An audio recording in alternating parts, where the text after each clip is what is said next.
Desmond II, el héroe que salvó a 75 hombres sin usar armas. Okinawa, 1945. Imagina estar en el peor infierno de la Segunda Guerra Mundial, rodeado de balas y explosiones, mientras todos huyen para salvar sus vidas. Ahora imagina quedarte solo, sin un arma, rescatando uno por uno a 75 hombres que todos habían dado por muertos. Suena imposible, ¿verdad? Pero sucedió. Y si esta historia no te hace creer en milagros, nada lo hará. Suscríbete ahora porque lo que estás por escuchar desafiará todo lo que creías saber sobre valentía. Dale like si crees que el verdadero coraje no necesita armas. Y quédate hasta el final, porque el momento en que este héroe salvó la vida número 75 te pondrá la piel de gallina. El acantilado de Aksabri se elevaba como una pared de pesadilla bajo el cielo ensangrentado de Okinawa. Era el 5 de mayo de 1945, y el infierno había descendido sobre aquel pedazo de roca japonesa. Las explosiones de mortero iluminaban la oscuridad como relámpagos mortales, y los gritos de los heridos se mezclaban con el silbido de las balas que cortaban el aire denso y húmedo. La compañía B del 37º Regimiento de Infantería se retiraba en desbandada, dejando atrás a sus compañeros caídos en aquel campo de muerte. Pero había un hombre que no se movía. Un hombre sin rifle, sin pistola, sin granadas. Desmond II, médico de combate, permanecía de pie en medio del caos, mirando hacia los cuerpos dispersos de sus hermanos de armas. Mientras todos corrían hacia la seguridad del acantilado para descender, él corría en dirección contraria, hacia el fuego enemigo. Sus compañeros lo creían loco. Algunos incluso pensaron que el pánico lo había enloquecido. Pero Desmond tenía una misión clara grabada en su corazón. No dejaría a ningún hombre atrás. Con sus manos desnudas y un corazón del tamaño de una montaña, comenzó a arrastrar cuerpos. Uno por uno. Soldados que pesaban el doble que él. Hombres que sangraban por heridas terribles, algunos inconscientes, otros suplicando que los dejara morir. Desmond los cargaba. Los arrastraba entre explosiones y disparos, esquivando la muerte a cada paso. Los bajaba por el acantilado de 120 metros usando una cuerda improvisada, haciendo un arnés con sus propias manos temblorosas pero firmes.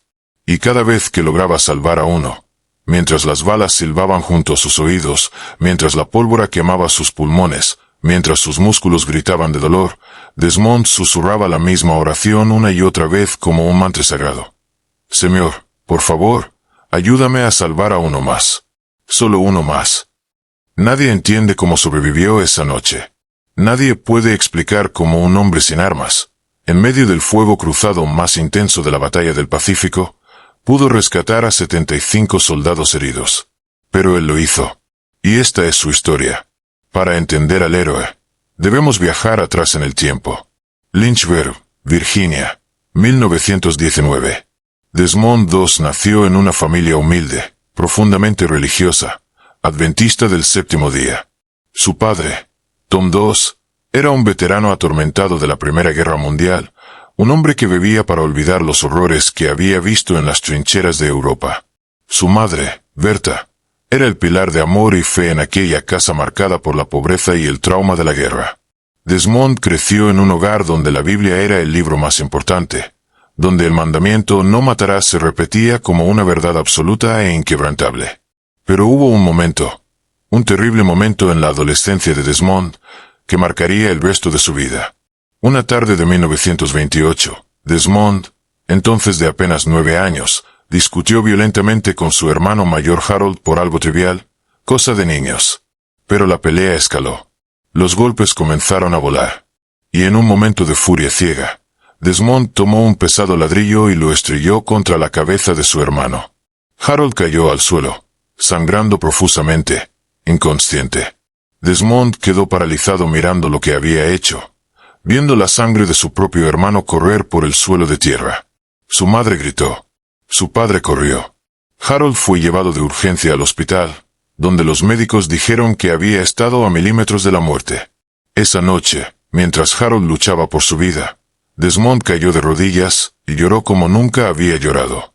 Miró el cuadro que colgaba en la pared de su habitación, una ilustración de los 10 mandamientos que mostraba a Caín matando a Abel. Y en ese momento hizo un juramento sagrado ante Dios, Jamás volvería a causar daño a otro ser humano. Jamás tomaría una vida. Ese trauma de infancia se convirtió en la roca sobre la cual Desmond construyó toda su existencia. Cuando años después estalló la Segunda Guerra Mundial y todos los jóvenes estadounidenses fueron llamados a tomar armas, Desmond enfrentó la decisión más difícil de su vida. Pero su respuesta estaba clara desde aquella terrible tarde de su niñez. Diciembre de 1942. Pearl Harbor había sido atacado un año atrás, y Estados Unidos estaba en guerra total. Desmond II, de 23 años, trabajaba en un astillero en Newport News, un trabajo considerado esencial para el esfuerzo bélico que lo eximía del servicio militar. Podría haberse quedado allí, seguro, útil, respetado. Pero algo en su interior lo llamaba. Sus compañeros de trabajo estaban siendo enviados al frente. Sus amigos morían en lugares remotos con nombres que apenas podía pronunciar. Y Desmond sentía que debía hacer algo.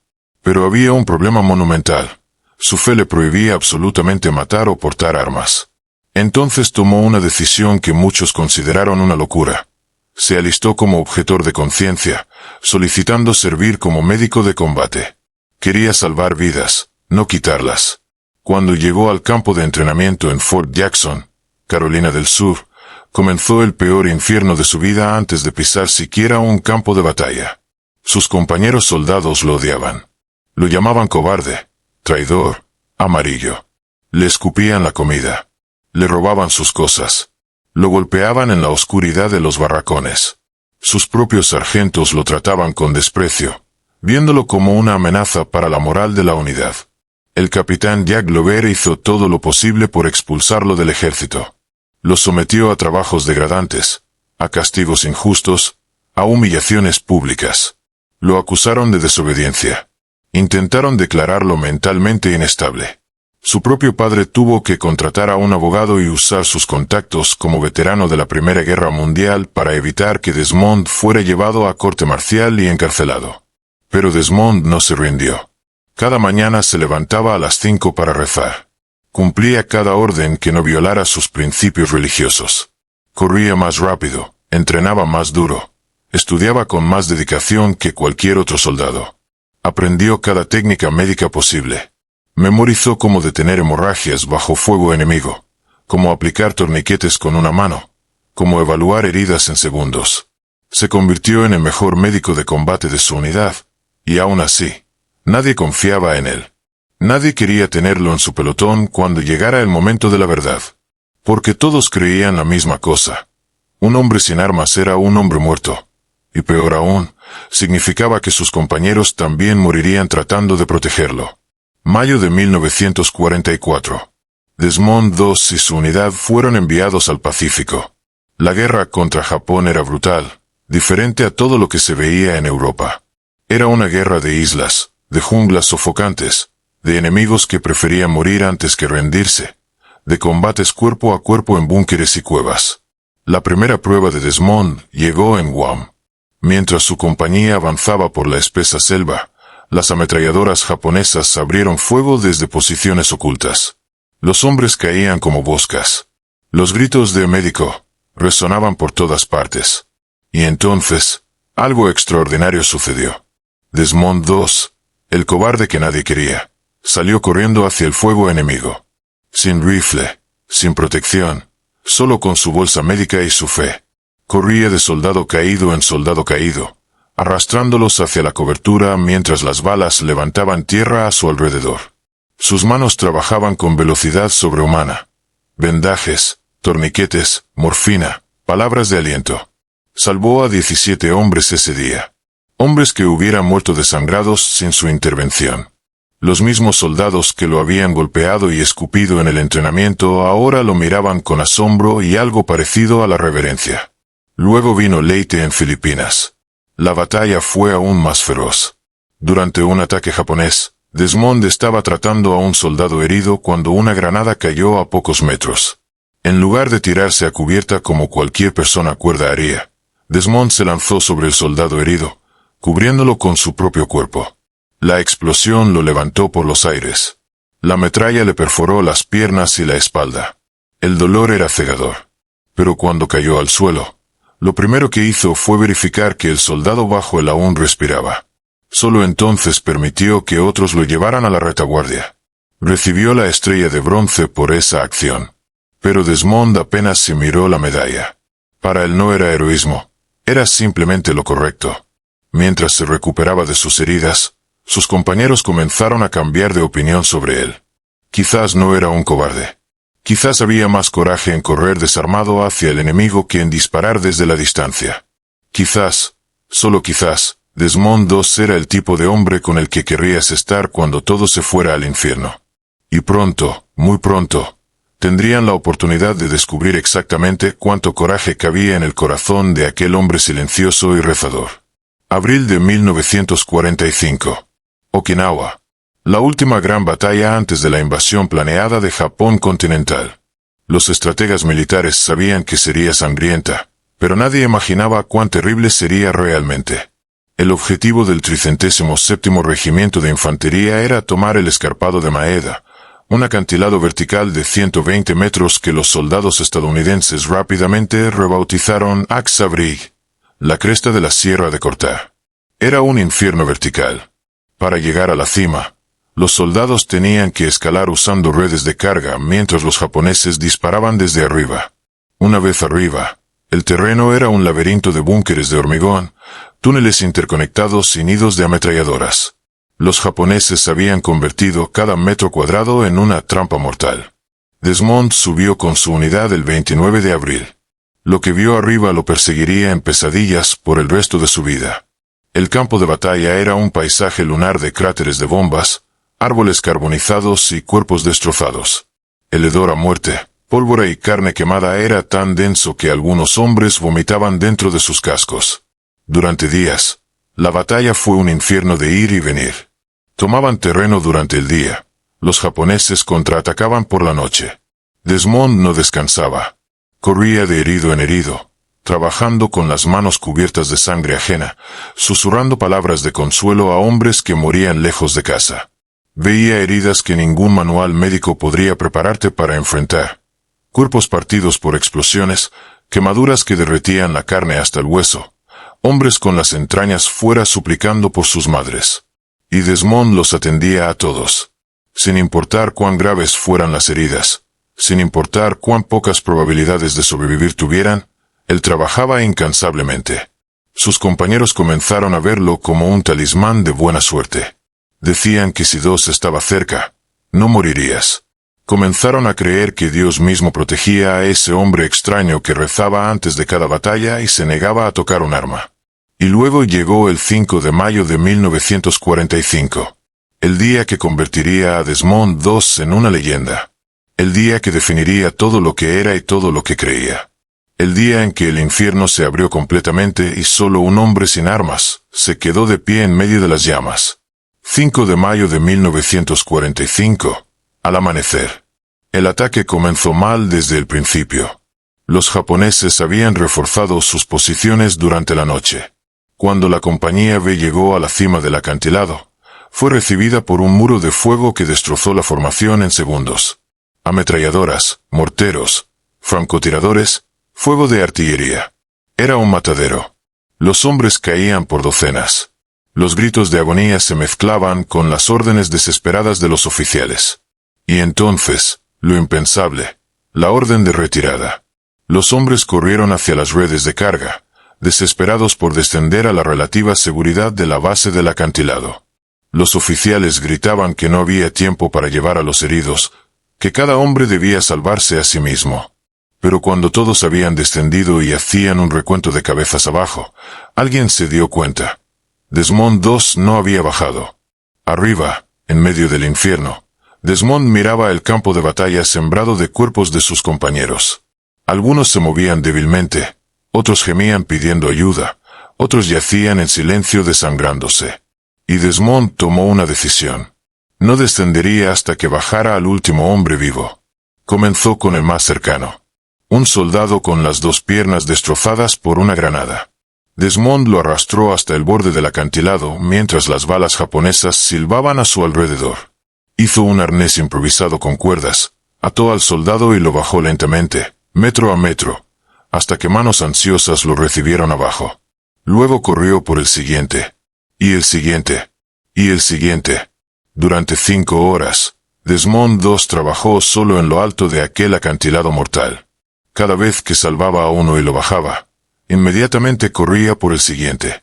No comía, no bebía, no descansaba. Sus manos sangraban por las cuerdas. Sus pulmones ardían por el humo y el esfuerzo. Fue alcanzado por metralla 3 veces, pero siguió adelante. Los japoneses lo veían. Le disparaban.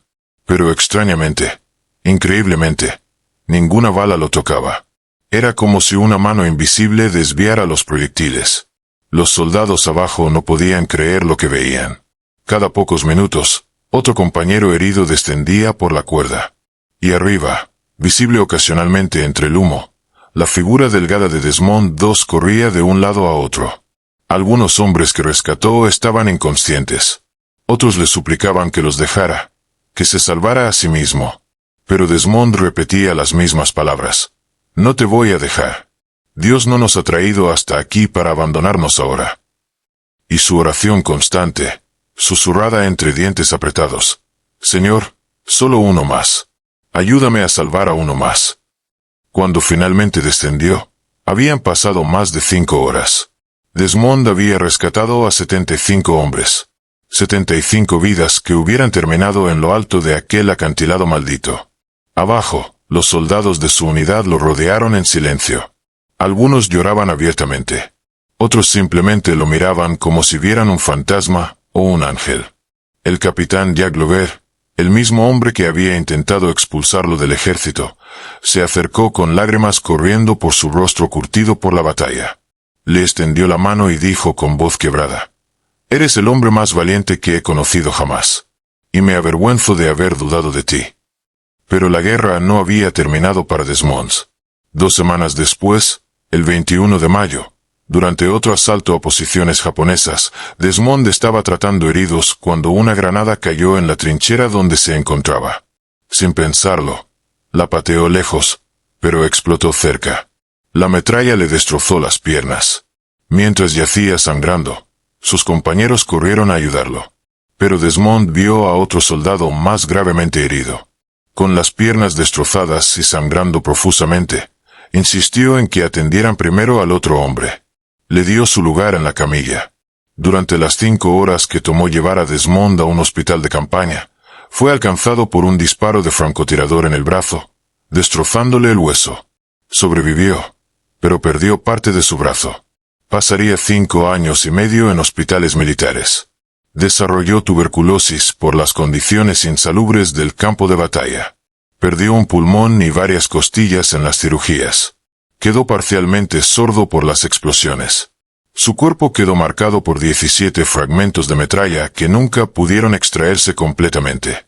El dolor sería su compañero constante por el resto de su vida.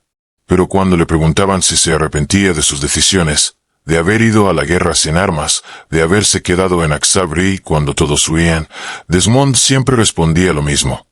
Cada hombre que bajé de aquel acantilado tuvo la oportunidad de abrazar a su madre de nuevo, de besar a su esposa, de cargar a sus hijos. ¿Cómo podría arrepentirme de eso? 12 de octubre de 1945. La Casa Blanca en Washington D.C. Desmond II, todavía débil y con muletas, se paró frente al presidente Harry Truman. Era el primer objetor de conciencia en la historia de Estados Unidos en recibir la Medalla de Honor, la más alta condecoración militar del país. Cuando Truman le colocó la medalla alrededor del cuello, le dijo: «Considero esta la mayor honra de mi presidencia. Eres la prueba viviente de que no se necesita un arma para tener coraje». Pero para Desmond, esa medalla no era suya sola. Era de los 75 hombres que salvó, de cada soldado al que vendó bajo fuego enemigo, de su fe inquebrantable que lo sostuvo en los momentos más oscuros. Regresó a Virginia, a su pueblo natal, donde se casó con Dorothy Chute, su novia de toda la vida que había esperado pacientemente su regreso. Intentó vivir una vida normal, pero las heridas de guerra nunca sanan completamente. El dolor físico era constante. Las pesadillas lo atormentaban cada noche. Desmond nunca habló mucho sobre la guerra. No le gustaba ser llamado héroe. Decía simplemente que había hecho su deber, nada más. Trabajó como carpintero, crió a su hijo, vivió modestamente en una pequeña granja.